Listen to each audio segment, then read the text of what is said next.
A primavera ás portas atrasfegan as producións de flor galega está no seu apoxeo, como neste cultivo de xerberas de Baixo Miño. Está en plena produción, a pesar de salir do inverno.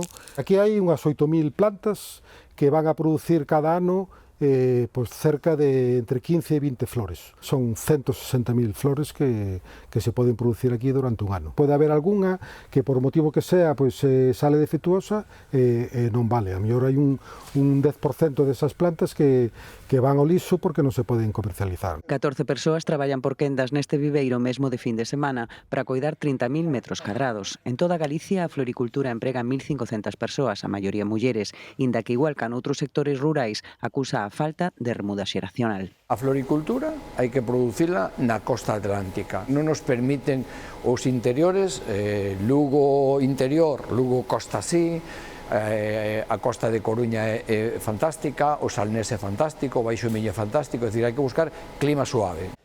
Ademais do clima, o investimento en tecnoloxía e innovación é imprescindible para competir no mercado da excelencia. A nivel productivo, só nos queda un camiño, que é profesionalizar e industrializar o campo. Como non invirtamos no campo, como non poñamos instalacións de última generación en donde se controle todo, a energía, o goteo, o consumo de agua, todo eso necesitámoslo, non? Quen se mantén no mercado? Se mantén no mercado a xente que fai calidad. Sin modernización, sin tecnología, é imposible. Hai 20 anos prácticamente se producía na primavera no Brao, depois no inverno se producía no sur de España. Estamos intentando producir flores todo o ano. Para iso temos sistemas de calefacción, temos sistemas hoxe en día novedosos como industria, como energía geotermia, placas solares, que aplicamos en todo isto co objetivo de ter boa calidad durante todo o ano. No inverno podemos quecer e incluso no Brao podemos enfriar.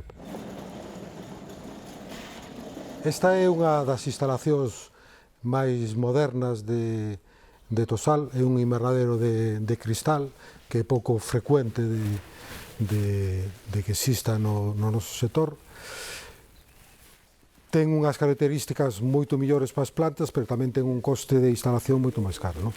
En este momento está cultivado todo con lilium, que é un dos cultivos principales. A calidade destes cultivos mellora para un consumidor que exixe cada vez máis respeto polo medio natural.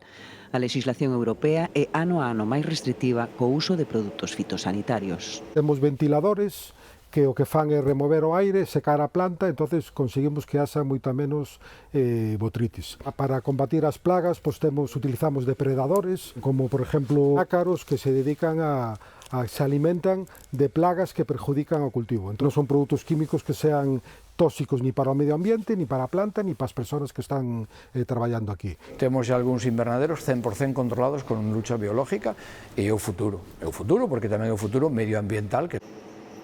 Galicia exporta flor cortada ao resto de España para un consumidor que cada vez gasta máis flor para o fogar, a maiores do tradicional gasto para ritos relixiosos. O momento actual representa unha oportunidade para Galicia de catapultarse aos primeiros postos do mercado, pero Seica compre máis volume de produción para chegar máis aló dos Pireneos. Producimos un tulipán que eu considero que ten mellor calidad que o de Holanda, ten maior duración, ten flor máis grande e é moito máis apreciado polos consumidores. En Holanda están baixando a produción, Galicia ten máis luz que Holanda, Galicia ten mellor agua que Holanda e Galicia ten mellor clima. Os cultivos cada día se están desplazando máis ao sur de Europa e Galicia ten unha oportunidade.